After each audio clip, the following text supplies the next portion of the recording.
Se dice que George Mallory, al ser preguntado por qué quería subir al Everest, dijo que lo hacía simplemente porque estaba ahí.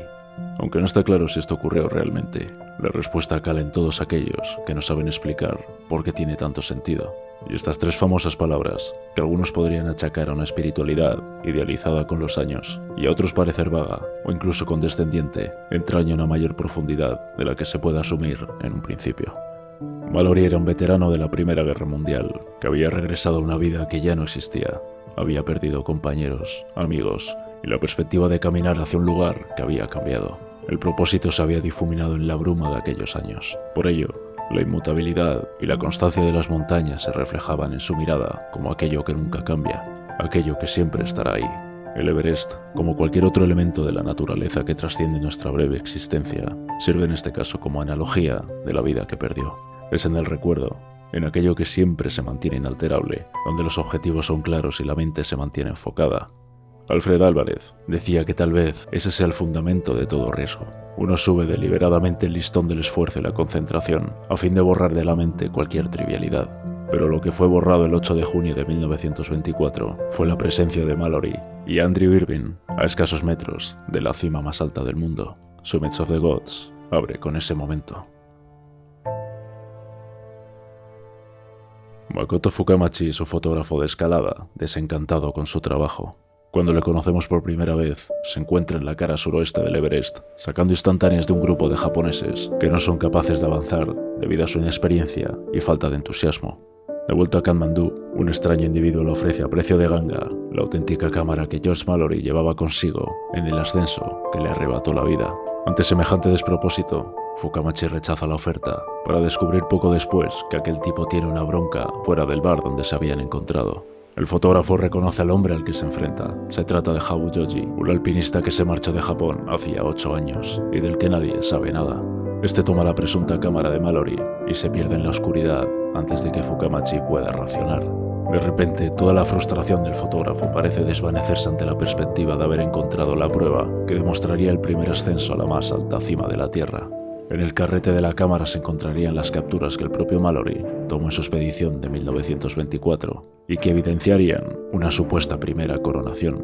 Para lograr hacerse con dicha cámara, Fukamachi sigue el rastro de Habu desde que regresa a Japón, a la vez que nos traslada a la vida de este mediante reconstrucciones del pasado. Esa es la trama principal de esta película francesa, inspirada en el cómic de Jiro Taniguchi del mismo nombre, a su vez basado en una novela de 1998 de Baku Yumemakura. Habu Yoji había comenzado a desarrollar su pasión por la escalada en los años 60, destacando a pesar de su juventud por su estilo y velocidad. Asqueado con las dinámicas grupales y sus condicionantes, decidió dejar el club de montaña de escalada de lado para afrontar junto a un solo compañero el primer ascenso invernal a la pared del diablo. Una vez alcanzado este complicado hito, la celebración muestra los primeros destellos de una personalidad que busca suplir en las alturas las carencias terrenales, que prefiere la soledad a una compañía que no siempre es necesaria y que incluso puede acarrear problemas y serios debates morales a los que se niega a enfrentar. El éxito se ve pronto nublado por la presencia de otro talentoso escalador llamado Hase Tsuneo, quien logra la misma proeza en solitario y le arrebata todo triunfo. Sin embargo, Habu no cesa en su empeño y vuelve a escalar con una mayor determinación. Un joven admirador del equipo llamado Buntaro consigue acompañarle a una de sus ascensiones, gracias a que éste le recuerda a sí mismo cuando tenía su edad.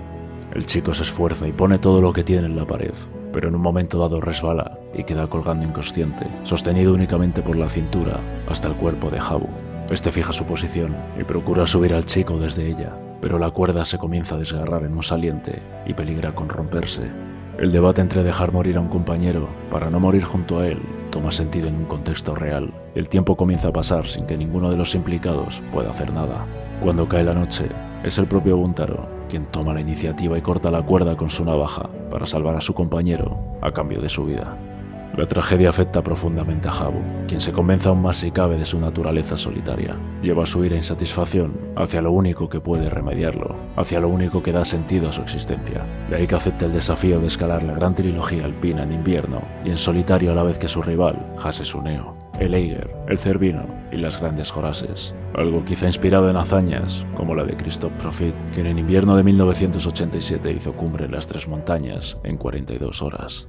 La relación entre ambos también parece recordar a la rivalidad que se planteaba entre Messner y Kukuczka y a su trágico desenlace de 1989. Una vez allí, y a pesar de que Habu parece estar en cabeza, un fallo sobre la pared helada le hace caer y no tiene más remedio que adaptarse a la peligrosa situación. Las jornadas pasan en medio de un frío que amenaza con quitarle la vida en cualquier momento, pero el japonés aguanta el clima y los delirios. No es sino el equipo de su rival, de Tsuneo, quien logra rescatarle y ponerle a salvo. El precio a pagar, además de la derrota, es la pérdida de 2 dedos de la mano por la congelación. Es tras ese acontecimiento cuando Habu desaparece del panorama deportivo. La única prueba de su existencia es la correspondencia que hace llegar a la hermana del difunto Buntaro, con dinero que de alguna manera pretende pagar su perdón y arrepentimiento. Poco después se entera de la muerte de Tsuneo en una avalancha mientras intentaba conquistar la cara suroeste del Everest. Decide así dejar su trabajo y completar lo que Tsuneo ha dejado a medias. Su último rastro queda en un sobre con dinero enviado a la hermana de Buntaro desde Namche Bazar, el último poblado antes del Everest. Aparte de esto, Fukamachi encuentra un permiso de escalada rechazado en Katmandú que le hace sospechar que Habu preparaba la ascensión. De esta manera, la vida del fotógrafo y la del escalador se encuentran en una aislada cabaña cerca de las montañas, donde este último se ha preparado a conciencia para atacar la montaña más alta del mundo en solitario, por la cara suroeste sin oxígeno y en invierno. A día de hoy, el alemán Jost Kobusch intenta subir por la arista oeste, también en invierno, solo y sin oxígeno, aunque las condiciones sean otras que las que encontramos en la película. A pesar de la negativa de Habu, Fukamachi logra finalmente acompañarla en el ascenso, bajo la condición de mantenerse al margen de su escalada en solitario, con el riesgo que ello conlleva. Pero ambos se necesitan, uno para demostrar que la hazaña ha sido realizada, y el otro para darle forma y sentido a la historia que lleva tanto tiempo persiguiendo. La travesía por separado se complica con cada paso, con cada día, hasta que en el momento de ascender una pared helada, el fotógrafo es sometido a un intenso dolor de cabeza que acaba por ponerle fuera de juego. Sin embargo, y a pesar de lo dicho anteriormente, Habu salva su vida aunque eso eche por tierra el ascenso planeado. Fukamachi puede regresar sano y salvo hacia el campamento base, pero Habu decide que subirá por la banda amarilla, aunque su exposición haga prácticamente imposible llegar hasta la cima o regresar. Por un lado, Fukamachi logra bajar y reunirse con el hombre que vigila las pertenencias de ambos, así como su comunicación por radio. Por otro, Habu consigue alcanzar lo que nadie consiguió antes, a cambio de perder la vida en un punto indeterminado del descenso, como habría hecho Mallory si hubiera logrado subir. Es debido a ello que Fukamachi recibe la cámara de la de Mallory, envuelta en una carta donde Habu le desea que encuentre respuestas. Una carta que debía ser entregada si él moría ahí arriba. Pero dichas respuestas, al igual que las que plantea en la película, no se encuentran tras el negativo de un carrete. Si Mallory había subido o no al Everest, no es lo que importa. Lo trascendente para él y para Habu es el propio hecho de intentarlo, de subir montañas, de experimentar lo que es vivir donde solo ellos pueden hacerlo. Por eso Fukamachi regresa una vez más, para ser capaz de entenderlo, de dar forma a lo que grita desde el fondo de su corazón. Es esta la lectura de la película. Hay personas que solo afrontando lo extraordinario sienten que viven realmente, que solo durante esas horas de sufrimiento y calamidad es donde realmente experimentan algo que podrían definir como vivir. Esto podría contrastar con las palabras de Thomas Horvath, quien en la cresta oeste del Everest se planteaba si no había hecho un viaje muy largo para acabar descubriendo que lo que en realidad buscaba era algo que había quedado atrás. No obstante, para mí esto complementa el sentimiento de Habu. Si para Horvath la montaña le ponía en perspectiva, para Habu esta era una confirmación de lo que ya sabía desde hacía mucho. También resuenan las palabras que Delman dejó en su autobiografía. Este había intentado subir al Everest 6 años antes del primer ascenso oficial de Edmund Hillary, junto al propio compañero de Tenzing Norgay. En el libro exponía que, según él, la ambición y el arrojo con los que había nacido le impedían ser feliz, que solo en las montañas más remotas encontraba la fascinación y el sentido. Esto de alguna manera parece redundar en la actitud de Habu respecto a su manera de vivir, al dolor existencial que provocan las insatisfacciones de la vida diaria. La complejidad de la civilización se vuelve inútil y difusa a 8000 metros de altura, donde solo pueden regresar aquellos que lo necesitan, por decirlo de alguna manera. Pero es a esa altura donde el ser humano cruza la barrera impuesta por su condición, donde transgrede los límites de lo terrenal, en un moderno juego donde la ibris griega parece volver a presentarse ante el mortal. Heródoto escribió que la divinidad tiende a abatir todo lo que descuella en demasía. Conceptos actuales como el mal de altura o la hipoxia nos devuelven a la némesis que entonces castigaba a aquellos que buscaban la excelencia. Incluso hay un antiguo proverbio que recuerda semejante situación. Decía que los dioses primero vuelven loco a aquel que van a destruir.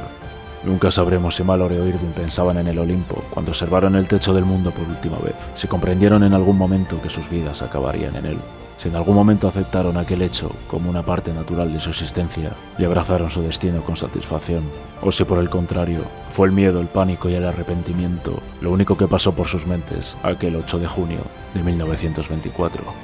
Podemos pensar en lo dicho por Jon Krakauer en Su mal de altura, que el Everest siempre ha sido un imán para chalados, románticos y redentos, buscadores de publicidad o gente con un sentido de la realidad un tanto dudoso. Pero quién sabe eso realmente. Quizá Mallory como Habu fuesen de una condición distinta a esas, de una clase de persona que lo que busca en la excelencia es no regresar de donde ésta emana, donde la vida contrasta tan cruelmente con su condición finita que la única manera de ser consecuente con ella es detenerla allí y así convertirla en lo inmutable, en lo eterno, en la propia montaña.